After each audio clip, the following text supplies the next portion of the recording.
नमस्कार दोस्तों, mastering trading skills में आपका स्वागत है। आज हम बात करेंगे सपोर्ट एंड रेजिस्टेंस के बारे में। सपोर्ट एंड रेजिस्टेंस क्या होता है और इसको कैसे यूज किया जाता है। सपोर्ट एंड रेजिस्टेंस की नॉलेज होना बहुत जरूरी है क्योंकि यह प्राइस एक्शन का एक बहुत ही इंपॉर्टेंट कंपोनेंट है। चाहे आप इंट्राडे ट्रेडर हो, चाहे स्विंग ट्रेडर हो, चाहे किसी स्टॉक में ट्रेडिंग करते हो, चाहे किसी इंडेक्स में ट्रेडिंग करते हो, आपको सपोर्ट एंड रेजिस्टेंस की नॉलेज होना बहुत जरूरी है। आगे मैं इस वीडियो में बताऊंगी कि अगर कोई स्टॉक अप ट्रेंड में है तो उसके लिए सपोर्ट कैसे ड्रॉ किया जाता है, और अगर वह एक रेंज में फंसा हुआ है तो उस केस में हम सपोर्ट एंड रेजिस्टेंस कैसे ड्रॉ करते हैं, और अगर कोई स्टॉक डाउन ट्रेंड में है तो उस केस में हम सपोर्ट एंड रेजिस्टेंस कैसे ड्रॉ करते हैं, वह मैं आगे इस वीडियो में बताऊंगी। यह प्राइस एक्शन कंपोनेंट की हमारी सेकंड वीडियो है। इसकी फर्स्ट वीडियो ट्रेंड के ऊपर है जो मैंने ऑलरेडी बना दी है। अगर आपने अभी तक उसको नहीं देखा है तो प्लीज उसको चेकआउट आप कर सकते हैं। इसका लिंक मैं डिस्क्रिप्शन बॉक्स में डाल दूंगी। अब हम चलेंगे एग्जाम्पल पर, क्योंकि मैं एग्जाम्पल की मदद से ही आपको समझाने वाली हूँ कि इसको कैसे ड्रॉ करते हैं। लेकिन उससे पहले please like the video, share and subscribe the channel. यह हमारा ओवरऑल मार्केट का स्ट्रक्चर दिया हुआ है। हमारी मार्केट इसी स्ट्रक्चर में चलती है। जैसे कि एग्जाम्पल के लिए अगर कोई स्टॉक डाउन ट्रेंड में है तो वह फिर एक यहाँ पर एक्यूमुलेशन जोन में चला जाएगा, यानी कि एक रेंज में चला जाता है। इसका मतलब है यहाँ पर बायर और सेलर दोनों अपनी पोजीशन बनाते हैं। जिधर भी साइड इस बॉक्स का ब्रेकआउट होगा उधर की साइड एक रैली देखने को मिलेगी। जैसे कि यहाँ पर जैसे ही इस बॉक्स का ब्रेकआउट हुआ तो यह स्टॉक लोअर हाई और हायर हाई लगाता हुआ ऊपर निकल गया। इसका मतलब यहाँ से इसका अप ट्रेंड शुरू हो गया है। उसके बाद फिर से यह स्टॉक एक रेंज में फंस गया। इसको डिस्ट्रीब्यूशन पीरियड बोलते हैं। इसका मतलब है यहाँ पर बायर और सेलर दोनों अपनी पोजीशन बना रहे हैं। जिधर साइड इस बॉक्स का ब्रेकआउट होगा हमें फिर से एक रैली देखने को मिलेगी। जैसे कि यहाँ पर इसने इसको डाउन साइड ब्रेक किया और हमें डाउन साइड एक रैली देखने को मिली। इसका मतलब इसका डाउन ट्रेंड शुरू हो चुका है। अब प्रश्न यह आता है कि हमें डिफरेंट मार्केट स्ट्रक्चर में सपोर्ट एंड रेजिस्टेंस कैसे ड्रॉ करना है। जैसे कि आप इस एग्जांपल में देख सकते हैं, जब तक यह स्टॉक इसी रेंज में फंसा हुआ है तो यहाँ पर सपोर्ट पर इसको बाय किया जाएगा और रेजिस्टेंस पर इसको सेल किया जाएगा।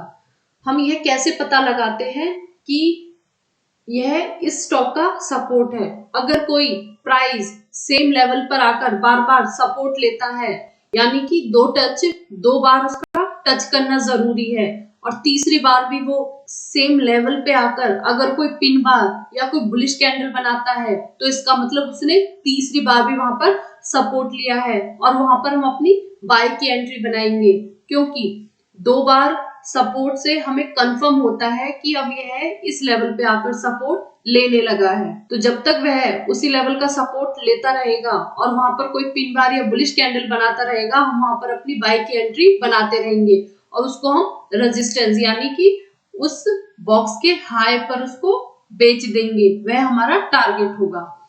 जैसे यह स्टॉक इस बॉक्स को निकालता है उसके बाद यह एक इस लेवल को रीटेस्ट करता है और यहाँ पर फिर से कोई पिन बार या बुलिश कैंडल बनाता है तो हम यहाँ पर अपनी एंट्री करेंगे। हमारी एंट्री यहाँ पर होगी और हमारा स्टॉप लॉस इसी कैंडल का एंट्री कैंडल का लो होगा। तो आप यहाँ देख सकते हो, इसके बाद यह स्टॉक लोअर हाई और हायर हाई लगाते हुए ऊपर निकल गया। इस केस में जो इसका सपोर्ट होगा वह प्रीवियस स्विंग होगा। यहाँ पर प्रीवियस स्विंग इसका सपोर्ट बनता हुआ चला जाएगा। हम यहाँ पर एक ट्रेंड लाइन भी ड्रॉ कर सकते हैं। जब तक यह स्टॉक इस ट्रेंड लाइन के ऊपर है जब तक हम इसमें बाइंग पोजीशन बना सकते हैं। उसके बाद फिर से यह स्टॉक एक रेंज में फंस गया। हम यहाँ पर फिर से सपोर्ट पे इसको बाय कर सकते हैं और रेजिस्टेंस पे सेल कर सकते हैं।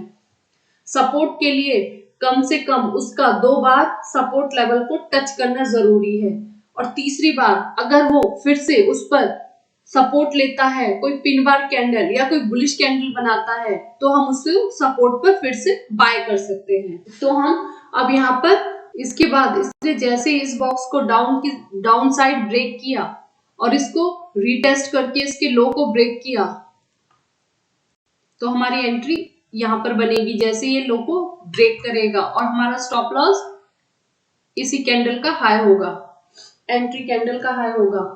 तो आप देख सकते हो यह स्टॉक लोअर लो और लोअर हाई लगाता हुआ नीचे आ गया है। इसका मतलब यहाँ पर अब इसका डाउन ट्रेंड शुरू हो गया है।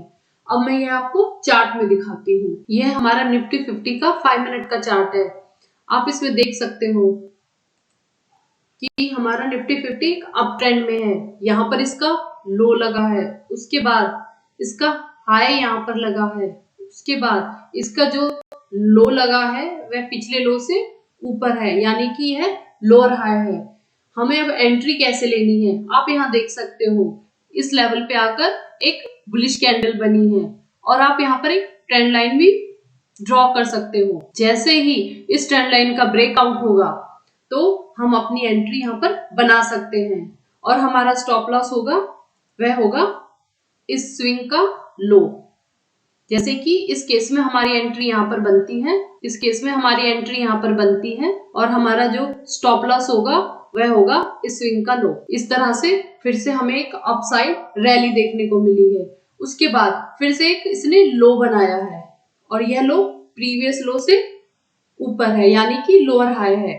इसके बाद हमें फिर से एक बुलिश कैंडल देखने को मिली है, तो जो हमारी एंट्री होगी इसी कैंडल का हाई होगा और जो हमारा स्टॉप लॉस होगा वह प्रीवियस स्विंग लो होगा।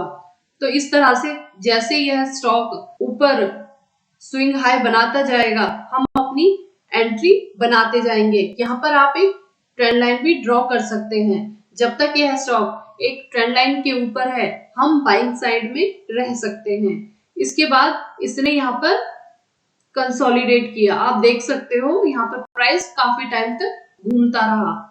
उसके बाद यहाँ पर एक बॉक्स बनाया इसने और उसको नीचे की साइड ब्रेकआउट किया, जैसे कि यह इसका सपोर्ट था और ऊपर का लेवल इसका रेजिस्टेंस था, यह लेवल। तो जैसे ही इसने इसको नीचे की साइड ब्रेक किया हम अभी अपनी एंट्री नहीं लेंगे, क्योंकि अभी यह स्टॉक अप ट्रेंड में है। हम अपनी एंट्री लेंगे यह ब्रेक करके इसको रीटेस्ट करेगा और अगर उसके लो को ब्रेक करेगा। अब जैसे कि इस केस में इसने इसको ब्रेक किया, उसके बाद ग्रीन कैंडल से इसको रीटेस्ट किया, फिर से एक रेड कैंडल बेयरिश कैंडल बनी विद वॉल्यूम, तो हम अपनी एंट्री यहाँ पर बनाएंगे और हमारा स्टॉप लॉस होगा वह होगा इसी कैंडल का हाई। तो आप देख सकते हो इसके बाद हमें नीचे की साइड एक रैली देखने को मिली। तो इस तरह से आप, यह है निफ्टी 50 का 5 मिनट यानी कि इंट्राडे का चार्ट है। हम इस तरह से अपनी एंट्री बना सकते हैं। नेक्स्ट डे भी यह जब ओपन हुआ तो हमारे इस लेवल से नीचे ही ओपन हुआ, लेकिन हम यहाँ पर अपनी सेल की एंट्री क्यों नहीं बना सकते, क्योंकि यह हमारे प्राइस के अकॉर्डिंग नहीं गया। अगर यह नीचे जाता और रीटेस्ट करके फिर से एक डाउन साइड ब्रेक करता इसके लो को तो हम अपनी सेल की एंट्री बनाते, लेकिन आप यहाँ देख सकते हो यह ऊपर ही निकल गया। तो इस केस में यहाँ पर हमें बाइंग पोजीशन ही लेनी थी। तो इस तरह से आप अपनी एंट्री को प्लान कर सकते हैं। तो इस वीडियो में हमने आपको बताया कि एक अप ट्रेंड में आप कैसे सपोर्ट एंड रेजिस्टेंस ड्रॉ कर सकते हो और कैसे आप अपनी एंट्री बना सकते हो।